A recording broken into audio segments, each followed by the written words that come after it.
Good morning everyone. Welcome to science class. Today in this class we are we will learning about air, water and weather. Air, water and weather.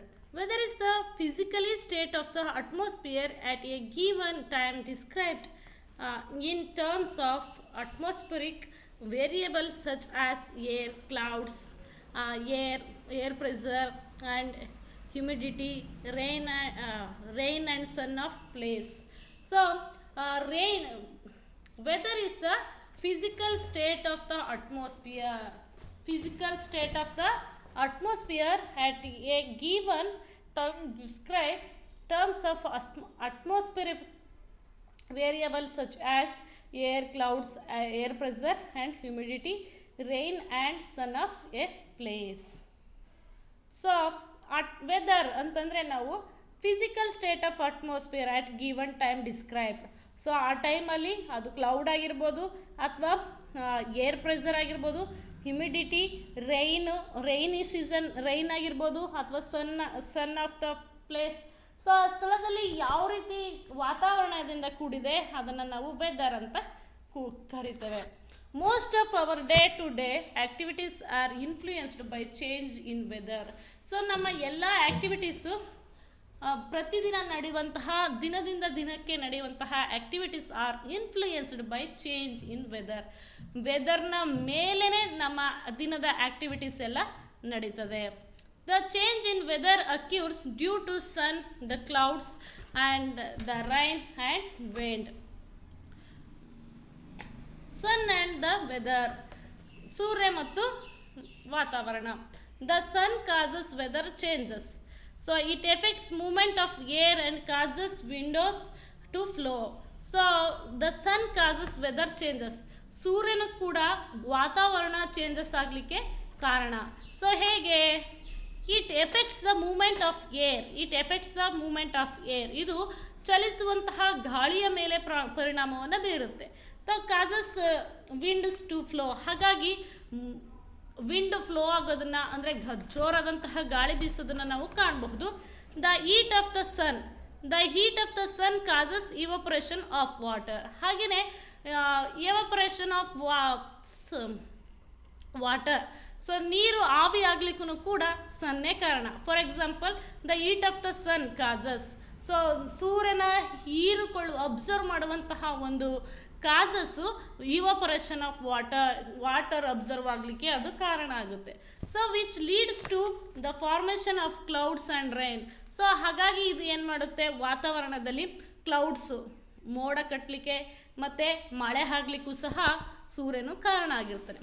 So besides this the revolution of the earth around the sun on a tidal axis causes formation of seasons, while the rotation of the earth causes the formation of day and light.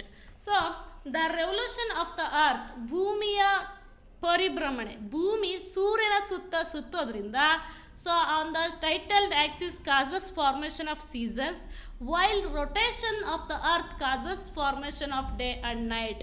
So ಭೂಮಿ ಸೂರ್ಯನ ಸುತ್ತೋದ್ರಿಂದ ನಾವು ಇಲ್ಲಿ ಪ್ರತಿದಿನಲೂ ಹಗಲು ಮತ್ತು ರಾತ್ರಿ, day and night ಆಗಲಿಕ್ಕೆ ಅದು ಕಾರಣ ಆಗಿರುತ್ತೆ. So what causes wind to blow? ಹಾಗಾದರೆ ಗಾಳಿ ಬ್ಲೋ ಆಗಲಿಕ್ಕೆ ಕಾರಣ ಏನು? What causes wind blow? So ಗಾಳಿ ಬ್ಲೋ ಆಗಲಿಕ್ಕೆ, ಗಾಳಿ ಎದ್ದೇಳಲಿಕ್ಕೆ ಕಾರಣ ಏನು? The earth is covered by a layer of air. So ಭೂಮಿ ಏರಿಂದ ಒಂದು ಲೇಯರ್ ಕವರ್ ಆಗಿದೆ ಅಂತ ನಮಗೆ ಗೊತ್ತು. ಭೂಮಿಯ ಸುತ್ತಲೂ ಒಂದು layer of air are covered by a earth is covered by a layer of air. So ಭೂಮಿ ಗಾಳಿ, ಏರ್ ಎಂಬುವಂತಹ ಒಂದು ಪದರದಿಂದ ಆವೃತವಾಗಿರೋದನ್ನು ಕಾಣಬಹುದು. So due to the heat of the sun, ಯಾವಾಗ ಭೂಮಿ ತುಂಬ ಬಿಸಿ ಆಗುತ್ತೋ the land gets heated up. ಆಗ ಭೂಮಿ ತುಂಬ ಬಿಸಿ ಆಗುತ್ತೆ. So land in turn heats up the air and that is contact with it. And hot air is light and hence rises up. So ಹಾಗಾಗಿ ಅಲ್ಲಿ ಹಾಟ್ ಏರ್ ಬಿಸಿ ಗಾಳಿ ಎದ್ದೇಳುತ್ತೆ, ಮತ್ತು light is light and hence rice up, ಅಲ್ಲಿ ಗಾಳಿ ಎದ್ದೇಳಲಿಕ್ಕೆ ಅದು start ಆಗುತ್ತೆ. At the same time ಅದೇ ಟೈಮಲ್ಲಿ cooler air flows down to take its place. So cooler air ಅದೇ ಸಮಯದಲ್ಲಿ ಸೊ ತಣ್ಣನೆಯ ಗಾಳಿಯು ಸಹ ಬೀಸುತ್ತೆ. So the cool air that flows downward is the wind. So ಈ ರೀತಿಯಾದಂತಹ ಕೂಲ್ ಆದಂತಹ ಏರ್ ತಣ್ಣನೆಯ ಗಾಳಿ ಬೀಸಿದಾಗ downward is window.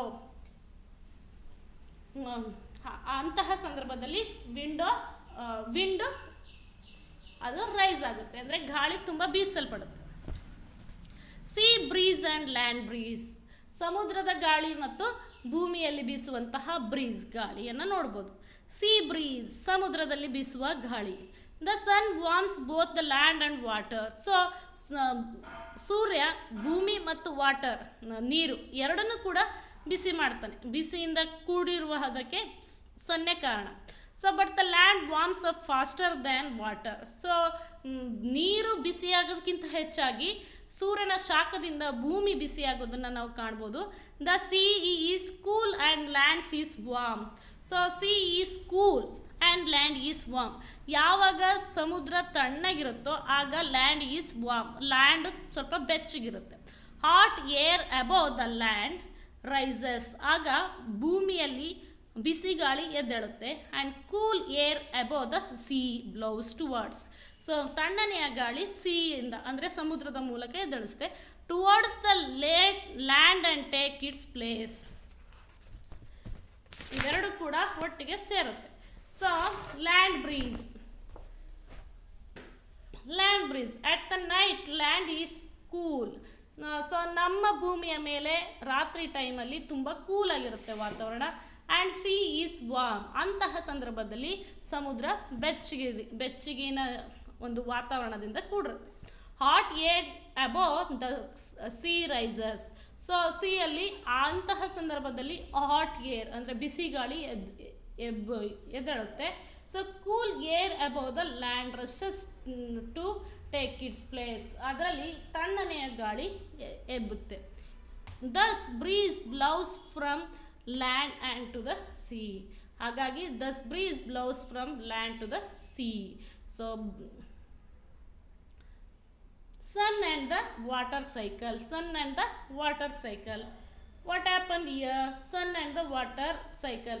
So what is the relationship between sun and the water cycle? Water ಸೈಕಲ್ಗೂ ಸೂರ್ಯನಿಗೂ ಏನು ಸಂಬಂಧ ಅನ್ನೋದನ್ನು ನಾವು ನೋಡೋದಾದರೆ, the heat of the sun causes water to vapour from the water bodies and form water vapour. So ಅಲ್ಲಿ the heat of the sun causes water to vapour from the water bodies. ಸಮುದ್ರದಲ್ಲಿರುವಂತಹ ನೀರು water vapour ಆಗಲಿಕ್ಕೆ ಸೂರ್ಯನ ಶಾಖವೇ ಕಾರಣ ಆಗಿರುತ್ತೆ. So the water vapour being lighter rises high the sky. So ಯಾವಾಗ water vapour ಆಗುತ್ತೋ rises high in the sky, ಆಕಾಶಕ್ಕೆ ಅದು ವಾಟರ್ ವೇಪರ್ ಆಗಿ ಹೋಗೋದನ್ನು ಕಾಣಬಹುದು. Where it cools down and condenses to form a clouds. So ಆಕಾಶದಲ್ಲಿ ಅದು cool down ಆಗುತ್ತೆ, ಅಂದರೆ ಕೂಲ್ ಆಗಿ ತಣ್ಣಗಾಗಿ condenses to form a clouds, ಅದು ಮೋಡಗಳಾಗಿ ರಚನೆ ಆಗುತ್ತೆ. When the water droplets in the cloud becomes too heavy. ಯಾವಾಗ ಮೋಡಗಳಲ್ಲಿರುವಂತಹ ಹನಿಗಳು ಅದು ಡ್ರಾಪ್ಲೆಟ್ಸ್ ಆಗಿ ಘನೀಭವಿಸುತ್ತೋ ಆಗ ಬಿಕಮ್ ಟೂ ಹೆವಿ, ತುಂಬ ಭಾರವಾದಂತಹ ಮೋಡದಲ್ಲಿ ಹನಿಗಳನ್ನು ಹೊಂದಿರುತ್ತೆ. They fall on the earth in the form of rain, ಅದು ಮಳೆಯ ಹನಿಗಳಾಗಿ ಭೂಮಿಯ ಮೇಲೆ ಬೀಳೋದನ್ನು ಕಾಣಬಹುದು. The heat of the sun causes water to evaporate from the water bodies. Water ಬಾಡೀಸಿಂದ ವಾಟರ್ ವೇಪರ್ ಆಗೋದನ್ನು ನಾವು ಕಾಣ್ತೇವೆ. And form water vapour and the water vapour being lighter. Water vapour ಏನಾಗುತ್ತೆ, ಲೈಟರ್ ಆಗಿರುತ್ತೆ. ರೈಸಸ್ ಹೈ ಇನ್ ದ ಸ್ಕೈಗೆ ಅದು rises ಆಗುತ್ತೆ, ಮೇಲ್ಗಡೆ ಅಬ್ಸರ್ವ್ ಆಗೋದನ್ನು ನಾವು ನೋಡಬಹುದು. And where it cools down, ಯಾವಾಗ ಅದು ತಣ್ಣಗಾಗುತ್ತೋ, and condense to form clouds, ಅದು ಮೋಡಗಳಾಗಿ ಮಾರ್ಪಡುತ್ತೆ. When the water droplets in the cloud becomes too heavy, ಅದು ತುಂಬ ಭಾರವಾದಂತಹ ಡ್ರಾಪ್ಲೆಟ್ಸನ್ನು ಕ್ಲೌಡು ಹೊಂದಿರುತ್ತೆ. They fall on the earth in the form of rain. ಅವೆಲ್ಲವೂ ಕೂಡ ಮಳೆ ಹನಿಗಳಾಗಿ ಭೂಮಿಯ ಮೇಲೆ ಬೀಳುತ್ತದೆ. This continuous flow of water from the earth's surface to atmosphere and from the atmosphere back to the earth is called water cycle in nature. So ಇದೇ ರೀತಿಯಾಗಿ first ಏನಾಗುತ್ತೆ, ಭೂಮಿಯ ಮೇಲಿರುವಂತಹ ನೀರಿನ ಅಂಶಗಳೆಲ್ಲವೂ ಕೂಡ ಹೀಟ್ ಆಫ್ ದ ಸನ್ನಿಂದ ಏನಾಗುತ್ತೆ, ಅವೆಲ್ಲವೂ ಕೂಡ ವಾಟರ್ ವೇಪರ್ ಆಗಿ ಆಕಾಶವನ್ನು ಸೇರುತ್ತೆ. ಆಕಾಶದಲ್ಲಿರುವಂತಹ ಹನಿಗಳೆಲ್ಲವೂ ವಾಟರ್ ವೇಪರ್ ಏನಾಗಿರುತ್ತೆ ಅದೆಲ್ಲ ಕೂಲಾಗಿ ಕಂಡೆನ್ಸೆನ್ಸ್ ಆಗಿ of to form a clouds ಆಗಿ ಅಂದರೆ ಮೋಡಗಳಾಗಿ ಮಾರ್ಪಡುತ್ತೆ. ಮೋಡಗಳಲ್ಲಿ ಡ್ರಾಪ್ಲೆಟ್ಸ್ ಆಗುತ್ತೆ, ಅಂದರೆ ದೊಡ್ಡ ದೊಡ್ಡ ಹನಿಗಳು ಮೋಡಗಳಲ್ಲಿ ಸೇರ್ತದೆ. ಅದು ತುಂಬ ಭಾರವಾದಂತಹ ಸಂದರ್ಭದಲ್ಲಿ ಅದೇನಾಗುತ್ತೆ, ಭೂಮಿಗೆ ಮಳೆ ಆಗಿ ಸುರಿಯುತ್ತೆ.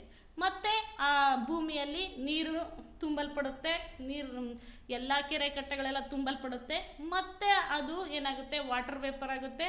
ಮತ್ತು ವಾಟರ್ ವೇಪರ್ ಆಗಿ ಮೋಡಗಳಾಗಿ ಮಳೆಯಾಗಿ ಮತ್ತೆ ಭೂಮಿಗೆ ಸೇರುತ್ತೆ. ಹೀಗೆ ಅದು ಆಗ್ತಾ ಇರೋದನ್ನ this continuous flow of water from the earth surface to the atmosphere and the form of the atmosphere back to the earth is called water cycle in nature. ಇದನ್ನು ನಾವು ವಾಟರ್ ಸೈಕಲ್ ಇನ್ ನೇಚರ್, ಪ್ರಕೃತಿಯಲ್ಲಿನ ಜಲಚಕ್ರ ಎಂಬುದಾಗಿ ಕಾಣ್ತೇವೆ.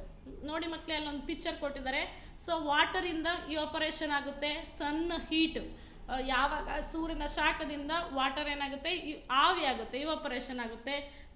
ಮತ್ತೆ ಅದು cloud ಆಗಿ condensation ಆಗಿ ಕ್ಲೌಡ್ ಆಗುತ್ತೆ. ಕ್ಲೌಡ್ ಆಗಿ ಮತ್ತೆ ರೈನ್ ಆಗಿ ಭೂಮಿಯನ್ನು ವಾಟರ್ ಸೇರುತ್ತೆ. ಇದನ್ನೇ ನಾವು ವಾಟರ್ ಸೈಕಲ್ ಅಂತ ಕರಿತೇವೆ.